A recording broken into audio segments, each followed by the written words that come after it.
ओम शांति। आज 14 जून 2025 आज की साकार मुरली के अनमोल मधुर महावाक्य सुनेंगे। मीठे मीठे बाबा के मीठे बच्चे, तुम्हें अब ज्ञान का तीसरा नेत्र मिला है, इसलिए अब तुम्हारी आँख किसी में भी डूबनी नहीं चाहिए। तुम्हें अब ज्ञान का तीसरा नेत्र मिला है, इसलिए अब तुम्हारी आँख किसी में भी डूबनी नहीं चाहिए। प्रश्न है, जिन्हें पुरानी दुनिया से बेहद का वैराग्य होगा, उसकी निशानी क्या होगी? उसकी निशानी क्या होगी? उत्तर है, बाबा कहते वो अपना सब कुछ बाप को अर्पण कर देंगे, हमारा कुछ भी नहीं। बाबा, हमारी यह देह भी नहीं है, यह तो पुरानी देह है, इनको भी छोड़ना है। उनका मोह सबसे टूटता जाएगा। बाबा कहते नष्टो मोहा होंगे, उनका मोह सबसे टूटता जाएगा, नष्टो मोहा होंगे। उनकी बुद्धि में रहता कि यहाँ का कुछ भी काम नहीं आना है, क्योंकि यह सब हद का है। ओम शांति। बाप बच्चों को ब्रह्मांड और सृष्टि चक्र के आदि मध्य अंत का ज्ञान सुना रहे हैं, जो और कोई भी सुना नहीं सकते। बाबा कहते एक गीता ही है जिसमें राजयोग का वर्णन है। भगवान आकर नर से नारायण बनाते हैं, यह सिवाय गीता के और कोई शास्त्र में नहीं है। यह भी बाप ने बतलाया है। कहते हैं, मैंने तुमको राजयोग सिखाया था, यह समझाया था कि यह ज्ञान कोई परंपरा नहीं चलता है। ये ज्ञान कोई परंपरा नहीं चलता है। बाप आकर एक धर्म की स्थापना करते हैं, बाकी और सब धर्म विनाश हो जाते हैं। बाबा कहते कोई भी शास्त्र आदि परंपरा नहीं चलते, और जो धर्म स्थापन करने आते हैं उस समय कोई विनाश नहीं होता। जो सब खल्लास हो जाए, भक्ति मार्ग के शास्त्र पढ़ते ही आते हैं। इनका ब्राह्मण धर्म का भल शास्त्र है गीता। ब्राह्मण धर्म का भल शास्त्र है गीता, परंतु वह भी भक्ति मार्ग में ही बनाते हैं, क्योंकि सतयुग में तो कोई शास्त्र रहता ही नहीं, और धर्मों के समय विनाश तो होता ही नहीं। पुरानी दुनिया खत्म होती नहीं, जो फिर नई हो वह चलती आती है। बाबा कहते अभी तुम बच्चे समझते हो ये पुरानी दुनिया खत्म होनी है, हमको बाप पढ़ा रहे हैं। गायन भी है एक गीता का ही है, गीता जयंती भी मनाते हैं। वेद जयंती तो है नहीं, गीता जयंती भी मनाते हैं। वेद जयंती तो है ही नहीं, भगवान एक है, तो एक ही जयंती मनानी चाहिए। बाकी है रचना, उनसे कुछ मिल नहीं सकता। बाबा कहते वर्षा बाप से ही मिलता है, चाचा काका आदि से कोई वर्षा नहीं मिलता। अभी यह है तुम्हारा बेहद का बाप, बेहद का ज्ञान देने वाला। यह कोई शास्त्र नहीं सुनाते हैं, कहते हैं यह सब भक्ति मार्ग के हैं, इन सब का सार तुमको समझाता हूँ। शास्त्र कोई पढ़ाई नहीं, शास्त्र कोई पढ़ाई नहीं। पढ़ाई से तो पद प्राप्त होता है, बाबा कहते ये पढ़ाई बाप पढ़ा रहे हैं बच्चों को। भगवानुवाच बच्चों प्रति फिर 5000 वर्ष बाद भी ऐसी ही होगा। बाबा कहते बच्चे जानते हैं हम बाप से रचता और रचना के आदि मध्य अंत को जान गए। यह कोई और तो समझा ना सके सिवाय बाप के। बाबा कहते इस मुख कमल से सुनाते हैं ये भगवान का लोन लिया हुआ मुख है ना, जिसको गौ मुख भी कहते, बड़ी माता है ना। इनके मुख से ज्ञान के वर्षनस निकलते हैं ना, कि जल आदि भक्ति मार्ग में फिर गौ मुख से जल दिखा दिया है। भक्ति मार्ग में गौमुख से जल दिखा दिया है। अभी तुम बच्चे समझते हो भक्ति मार्ग में क्या क्या करते हैं, कितना दूर गौमुख आदि पर जाते हैं पानी पीने। अभी तुम मनुष्य से देवता बन रहे। बाबा कहते अभी तुम मनुष्य से देवता बन रहे हो, यह तो जानते हो बाप कल्प कल्प आकर मनुष्य से देवता बनाने के लिए पढ़ाते हैं।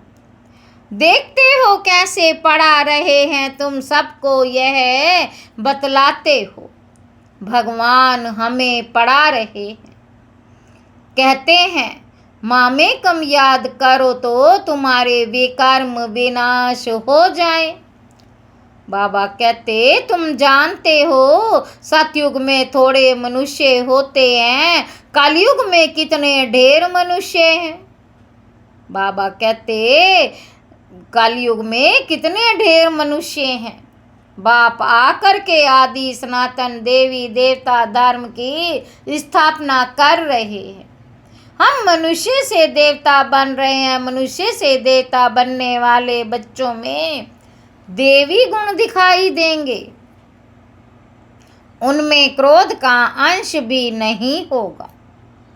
अगर कभी क्रोध आ गया तो झट बाप को लिखेंगे बाबा आज हमसे यह भूल हो गई, हमने क्रोध कर लिया, विकर्म कर लिया। बाप से तुम्हारा कितना कनेक्शन है, बाबा क्षमा करना। बाप कहेंगे क्षमा आदि होती नहीं, बाकी आगे के लिए ऐसी भूल नहीं करना, आगे के लिए ऐसी भूल नहीं करना। टीचर कोई क्षमा नहीं करते हैं। बाबा कहते रजिस्टर दिखाते हैं तुम्हारे मैनर्स अच्छे नहीं हैं। बेहद का बाप भी कहते हैं तुम अपने मैनर्स देख रहे हो, रोज अपना पोता मेल देखो, किसी को दुख तो नहीं दिया, किसी को तंग तो नहीं किया। देवी गुण धारण करने में टाइम तो लगता है ना। देह अभिमान बड़ा ही मुश्किल से टूटता है। जब अपने को देही समझें तब बाप में भी लव जाए, नहीं तो देह के कर्म बंधन ही बुद्धि लटकी रहती है। बाप कहते तुमको शरीर निर्वाह अर्थ कर्म भी करना है, तुमको शरीर निर्वाह अर्थ कर्म भी करना है, उनसे टाइम निकाल सकते हो। बाबा कहते भक्ति के लिए भी टाइम निकालते हैं ना। मीरा श्री कृष्ण को ही याद में रहती थी ना, पुनर्जन्म तो यहाँ लेती गई। बाबा कहते अभी तुम बच्चों को इस पुरानी दुनिया से वैराग्य आता, जानते हैं इस पुरानी दुनिया में फिर पुनर्जन्म लेना ही नहीं, दुनिया ही खत्म हो जाती है। ये सब बातें तुम्हारी बुद्धि में हैं, जैसे बाबा में ज्ञान है वैसे बच्चों में भी है। बाबा में ज्ञान है वैसे बच्चों में भी है। ये सृष्टि का चक्र और कोई की बुद्धि में नहीं, तुम्हारे में भी नंबरवार है। जिनकी बुद्धि में ये रहता है ऊंच ते ऊंच पतित पावन बाप है, वे हमको पढ़ाते हैं, ये भी तुम जानते हो। बाबा कहते तुम्हारी बुद्धि में सारा 84 का चक्र है, स्मृति रहती है। अभी इस नरक में यह अंतिम जन्म है, इनको कहा जाता है रौरव नरक, इनको कहा जाता है रौरव नरक। बहुत गंध है, इसलिए सन्यासी लोग घर बार छोड़ जाते, वह हो जाती है शारीरिक बातें। तुम सन्यास करते हो बुद्धि से, क्योंकि तुम जानते हो हमको अभी वापस जाना है। तुम जानते हो हमको अभी वापस जाना है, सबको भूलना पड़ता है। ये पुरानी चीची दुनिया खत्म हुई पड़ी। मकान पुराना होता है, नया बनकर तैयार होता है, तो दिल में आता है ना ये मकान टूट ही जाएगा। अभी तुम बच्चे पढ़ रहे हो ना, जानते हो नई दुनिया की स्थापना हो रही है, अभी थोड़ी देर है, बहुत बच्चे आकर पढ़ेंगे। नया मकान अभी बन रहा है, पुराना टूटता जा रहा है, बाकी थोड़े दिन है। तुम्हारी बुद्धि में ये बेहद की बातें हैं। अब हमारी इस पुरानी दुनिया से दिल नहीं लगती, पुरानी दुनिया से दिल नहीं लगती है। यह कुछ भी आखिर काम में नहीं आना है, हम यहाँ से जाना चाहते हैं। बाप भी कहते पुरानी दुनिया से दिल नहीं लगानी। मुझ बाप को और घर को याद करो तो विकर्म विनाश हो, नहीं तो बहुत सजाएं खाएंगे, पद भी भ्रष्ट हो जाएगा। आत्मा को फुरना लगा हुआ है, आत्मा को फुरना लगा हुआ है। बाबा कहते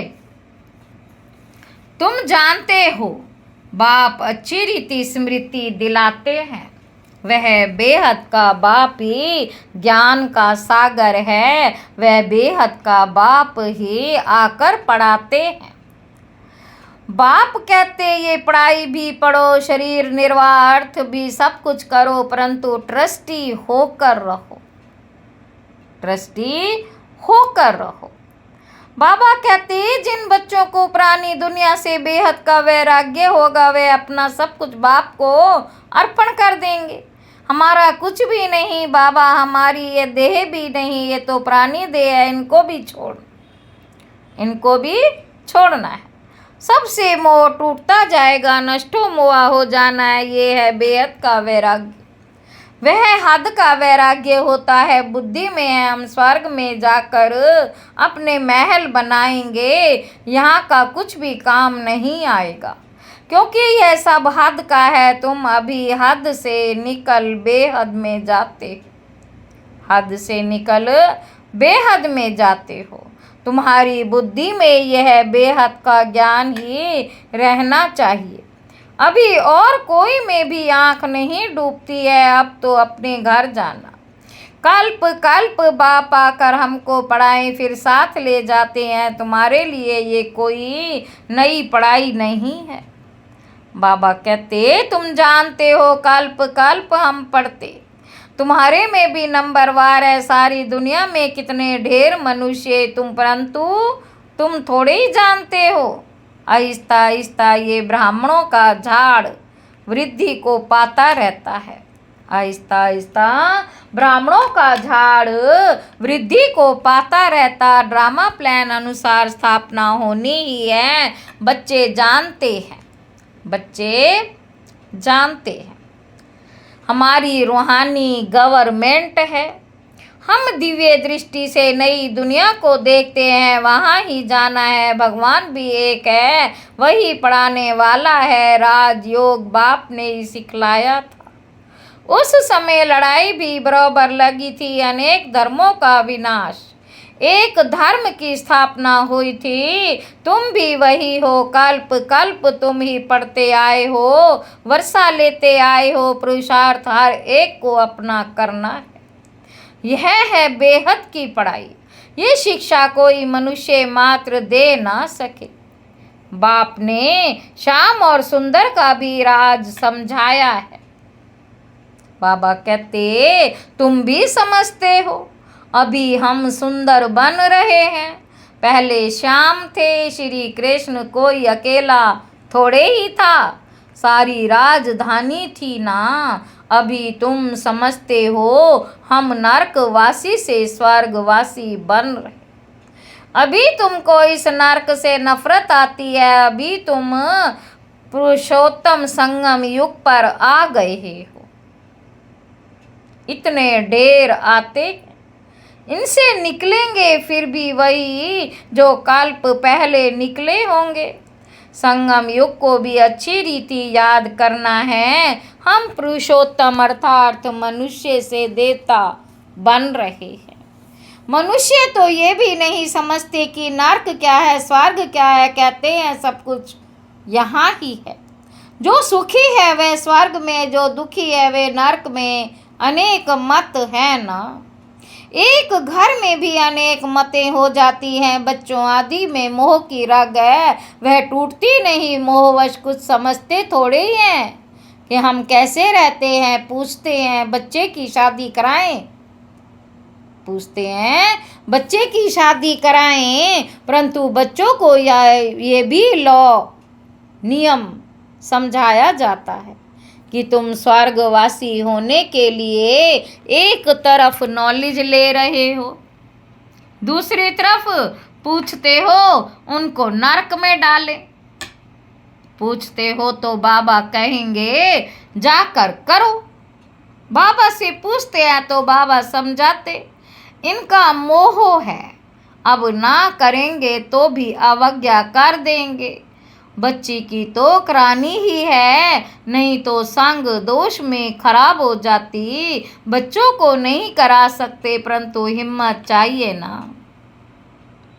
बाबा ने इनसे एक्ट कराया ना, इनको देखकर फिर और करने लग पड़े। घर में भी बहुत झगड़े लग पड़ते। यह है ही झगड़ों की दुनिया, कांटों का जंगल है ना। यह है ही झगड़ों की दुनिया, कांटों का जंगल है ना। एक दो को काटते रहते। स्वर्ग को कहा जाता गार्डन, यह है जंगल। बाप आकर कांटों से फूल बनाते, कोई विरले निकलते हैं। प्रदर्शनी में भाल हाँ हाँ करते हैं, परंतु समझते कुछ भी नहीं। एक कान से सुनते हैं और दूसरे कान से निकाल देते हैं। राजधानी स्थापन करने में टाइम तो लगता है ना। मनुष्य अपने को कांटा समझते थोड़ी हैं। इस समय सूरत मनुष्य की भल है, परंतु सीरत बंदर से भी बदतर है। परंतु अपने को ऐसा समझते नहीं, तो बाप कहते हैं अपनी रचना को समझाना है। अगर नहीं समझते हैं तो फिर भगा देना चाहिए, परंतु वह ताकत चाहिए ना। मोह का कीड़ा ऐसा लगा रहता जो निकल ना सके। यहाँ तो नष्टो मोह बनना है। मेरा तो एक दूसरा ना कोई, मेरा तो एक बाप दूसरा ना कोई। अब बाप आया है लेने के लिए, पावन बनना है, नहीं तो बहुत सजा खाएंगे। पद भी भ्रष्ट हो जाएगा। अब अपने को सतो प्रधान बनाने का ही फुरना लगा हुआ है। शिव के मंदिर में जाकर तुम समझा सकते हो। भगवान ने भारत को स्वर्ग का मालिक बनाया। भगवान ने भारत को स्वर्ग का मालिक बनाया था, वे फिर से बना रहे। कहते हैं सिर्फ मामे कम याद करो। अच्छा, मीठे मीठे सिक्के लदे बच्चों प्रति माता पिता बाप दादा का याद प्यार और गुड मॉर्निंग। रूहानी बाप की रूहानी बच्चों को नमस्ते। हम रूहानी बच्चों की रूहानी बाप दादा को याद प्यार और गुड मॉर्निंग। नमस्ते बाबा, नमस्ते, शुक्रिया बाबा, शुक्रिया। धारणा के लिए मुख्य सार पहला पॉइंट है, इस पुरानी दुनिया से बेहद का वैरागी बन सब कुछ अर्पण कर देना है। हमारा कुछ भी नहीं, ये देह भी हमारी नहीं। इनसे मोह तोड़ नष्टो मोहा बनना है। दूसरा पॉइंट है, कभी ऐसी कोई भूल नहीं करनी जो रजिस्टर पर दाग लग जाए। सर्वदेवी गुण धारण करने, अंदर क्रोध का जरा भी अंश ना हो। वरदान है कहना, सोचना और करना। इन तीनों को समान बनाने वाले ज्ञानी तू आत्मा बन। अभी वानप्रस्थ अवस्था में जाने का समय समीप आ रहा। इसलिए कमजोरियों के मेरेपन को, व्यर्थ के खेल को समाप्त कर कहना, सोचना, करना समान बनाओ। तब कहेंगे ज्ञान स्वरूप, जो ऐसे ज्ञान स्वरूपी ज्ञानी तू आत्मा है, उनका हर कर्म, संस्कार, गुण और कर्तव्य सामर्थ्य बाप के समान होगा। वे कभी व्यर्थ के विचित्र खेल नहीं खेल सकते, सदा परमात्म मिलन के खेल में बिजी रहेंगे। एक बाप से मिलन मनाएंगे, औरों को बाप समान बनाएंगे। स्लोगन है, सेवाओं का उमंग छोटी छोटी बीमारियों का मर्ज कर देता है। सेवाओं का उमंग छोटी छोटी बीमारियों को मर्ज कर देता है। अव्यक्त इशारे स्थिति में रहने का अभ्यास करो, अंतर्मुखी बनो। अंतर्मुखी अर्थात मुख और मन का मौन रखने वाले। मुख का मौन तो दुनिया में भी रखते हैं, लेकिन यह व्यर्थ संकल्प से। मन का मौन होना चाहिए। जैसे ट्रैफिक कंट्रोल करते हो तो व्यर्थ की ट्रैफिक को कंट्रोल करते हो, वैसे बीच बीच में एक दिन मन के व्यर्थ को ट्रैफिक कंट्रोल करो। अच्छा, ओम शांति।